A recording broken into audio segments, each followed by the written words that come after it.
So I wanted to first ask you, because this was a big one. So in Sikhism, what is God called, and how is God described? How is God felt? So first of all, what do you call God? What are your names for God? So we have many names for God, and but the one that we use the most is probably Waheguru. Waheguru. Waheguru, which means wondrous Guru. And the names, how would I describe God? One of the things that we learn is that it is very difficult to describe God completely. God is so infinite that there is so much that you cannot, if you spent a lifetime, achieve a description of God. So that's how I'm going to answer part of the question. But the other thing is, we believe God is truly omnipotent, meaning all-powerful, truly omniscient, meaning all-knowing, and truly omnipresent, meaning present everywhere, which means that the divine is inside of us as well.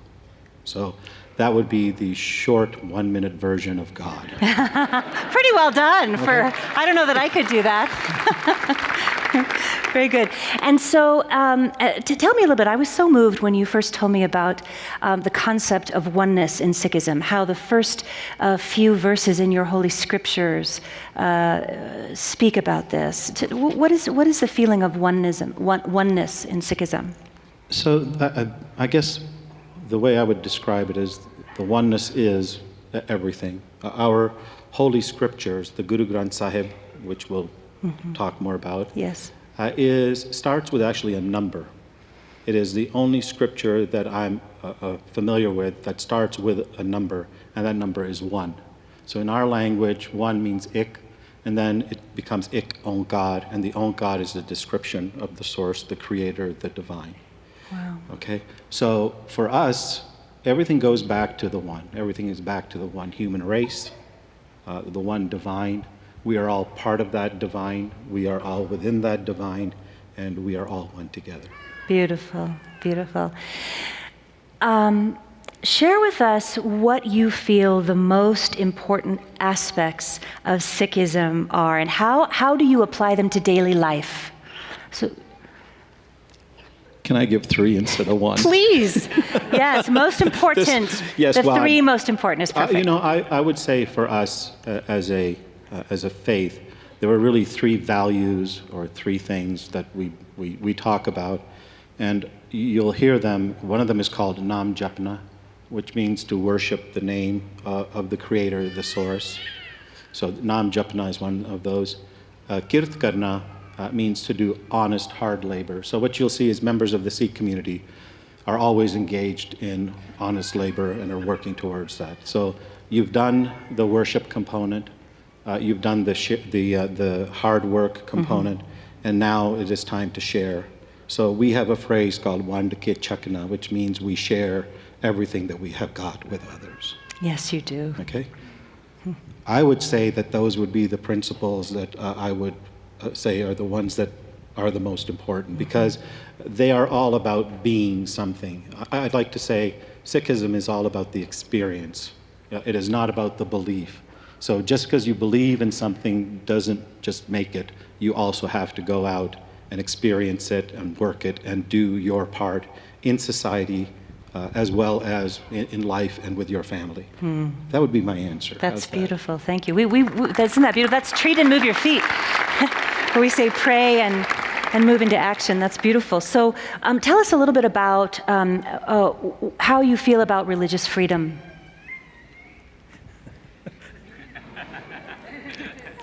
I love it. Okay, so what's interesting is religious freedom is a major component of our belief systems. So I'll just describe this briefly. Our 9th Guru, and we'll talk more about the Gurus in a second, he was called upon to actually give his life for another faith. So at that time, it was a difficult time. He asked and gave his life not for his religious beliefs, but for others. I would say that is a major component of why I work with the Interfaith Alliance and the things that I do. Yes, thank you. Thank you. Thank you.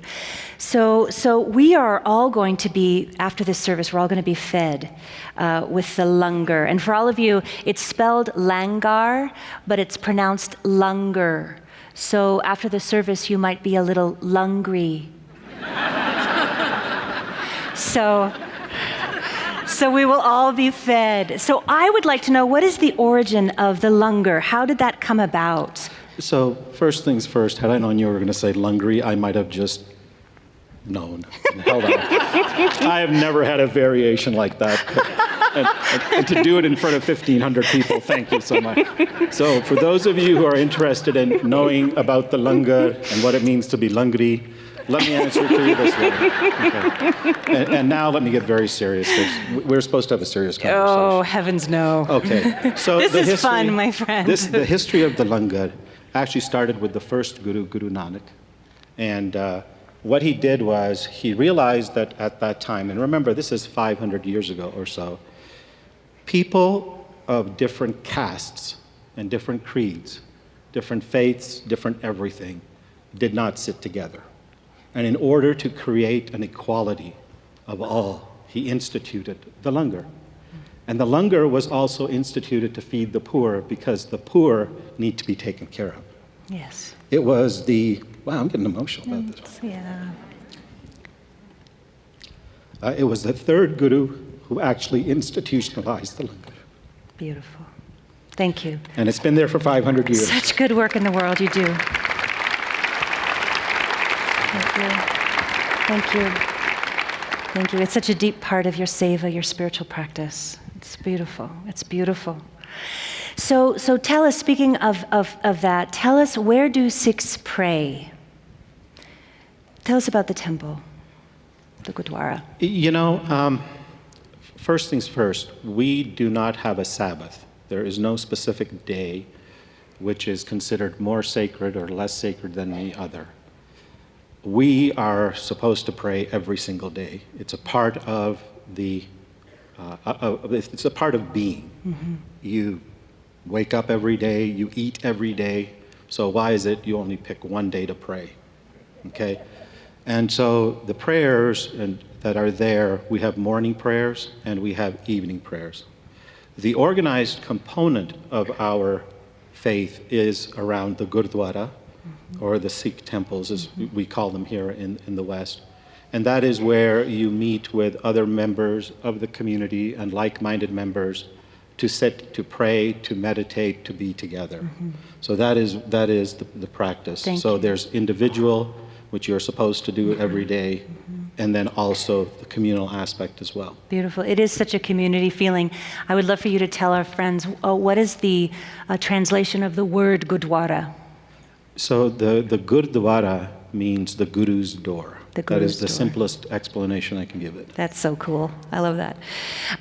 Now, I've also heard many folks often will confuse Sikhism with Buddhism, Islam, and Hinduism. And so can you clarify what it is that you have in common and what it is, where it is that it might be different with those three faiths? I'll give the simplest answer I can. Just like the Hindu faith, we do believe in reincarnation. And the reincarnation is one which is based on your relationship with the source. It is not necessarily a fixed story that goes forward. You can change your future by doing things and by grace right now. So we have that in common. We are different in the sense that we believe in one source, one creator, one divine. And as many of you already know, the Hindu faith believes in countless. In terms of Islam, Islam is a beautiful faith. We share one God with them, and we believe that the source, the creator, the divine is also present everywhere. And comparatively speaking, I would say that we do not have the concept of heaven and hell. We do not have a single heaven and hell. I would say heaven and hell are temporary states. We believe they're all temporary states that you go through as a part of your birth and death cycle. So there's nothing that is ever permanent. except becoming one with the source, becoming one with God, which can happen at any time, including during a human birth. With Buddhism, this is interesting, you picked 3 of them, and they're all Semite and Eastern religions, Yes. and one is Abrahamic. In terms of Buddhism, we share many, many commonalities and thoughts there as well. I would say the concept of pain, suffering, sukh and dukh, meaning ease and difficulty, and the whole cycle of up and down in terms of life, that is shared very much with Buddhism. And depending on which Buddhist philosophy you look at, we do believe that there is a creator, a source, a oneness that exists out there. So I would venture those would be the high-level comparisons between the various faiths. Beautiful, beautiful. And tell me now, what is the belief that Sikhs have about women and equality? And hold that mic close, because we want to get all of this when you speak this, please, my friend. I'm going to be recorded, is what you're saying. You bet. So what's interesting, I saw your video that you did, and you were speaking about Sikhism and the role of women. What is fascinating is that Sikhism is the first major religion that actually codified and stated clearly that women are equal to men in role, in all aspects, including spiritual. No one is higher, no one is lower. Everything that men can do for spiritual, for religious, for whatever, women can do it as well. And what you will see in many of our gurdwaras is that women take part in all aspects of the services. And there is nothing that stops anyone from doing any aspect of the service. And I'll share a quick story with you. My sister got married, and our best friend, she did the wedding. That's beautiful. Thank you, thank you, thank you. It's beautiful. And so I would like to know now, I would love for you to share with our community and our beautiful community online, what is the Sikh view of homosexuality? Okay.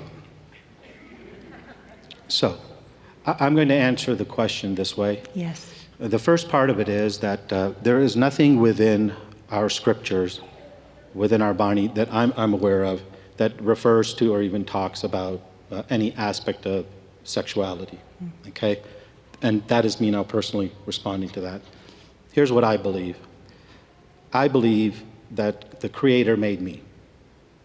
I don't know, I can't get up and say I'm a self-made person, okay? So the Creator made me the way I am. The Creator also made the other individuals who are also part of the one. So I am not here to judge those individuals because the path that has been decided for me is maybe different to me, but is a path which is already there for all aspects. So I would answer it as follows. It does not matter, from a Sikhism point of view, when you walk through the Gurdwara, it does not matter if you're gay or straight. It does not matter if you're black or white. It does not matter what faith you are, what religion you are. It does not matter what gender you are. Your political affiliation, for those of you who are looking at politics right now, does not matter at all. Your political affiliation does not. What really matters is that you are a human being, you are one human being, and you're part of a human race. And I would say if you're suffering, it is the job of a Sikh to take care of you. Amen. Amen. So we will talk more in depth about the turban later, but I want to just ask you a few words. What do you want us to know the most, in your words, about what the turban signifies? Just briefly. Briefly.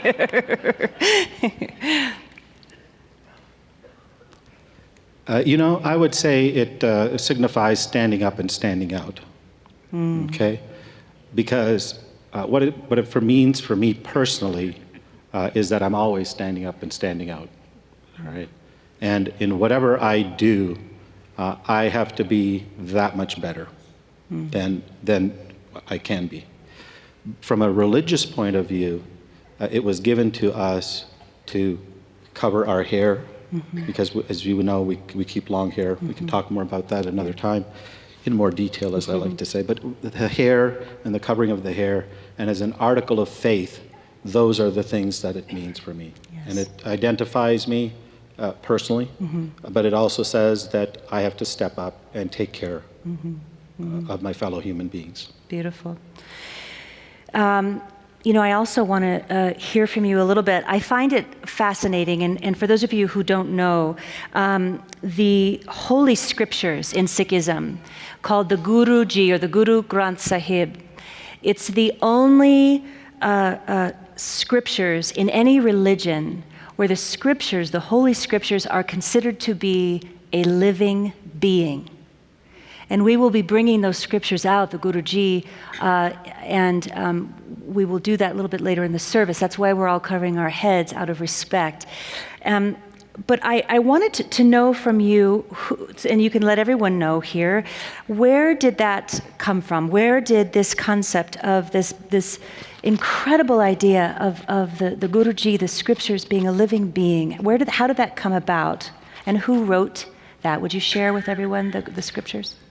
So our scriptures, to my knowledge, not only begin with the number 1, but they are also the only scriptures which were codified or captured in writing while our gurus were alive.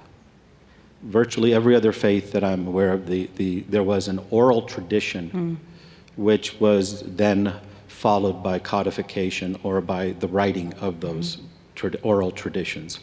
We were blessed that our gurus were writing, and many of our scriptures were actually in their handwriting, and they wrote them. Well, I didn't know that. Okay. I just learned that right this minute. Well, hey, you used Really? Lungery. I had to throw that out on the table, you know.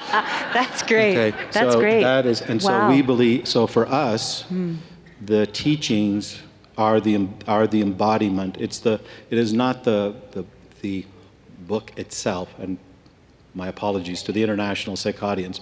It is really living the message that is there. It's not just the physical aspect of it. It is the Bani, or what we call our scriptures, is to live those. That is what matters. Beautiful, beautiful. And lastly, I just want to ask, what are some of the spiritual practices in your faith? You mentioned earlier that you pray, that's a daily practice. We in our community, we're big on meditation. What is your practice of that, and what spiritual practice do you engage in a regular basis? So we do, as I mentioned at one point, prayer and prayer meditation is a very big component for us as a part of our services and our practice. What we also do is what we call Nam Japana, which I mentioned earlier, which is to speak the word or the name of God. And you can use any names, any number of names that you know, and countless more.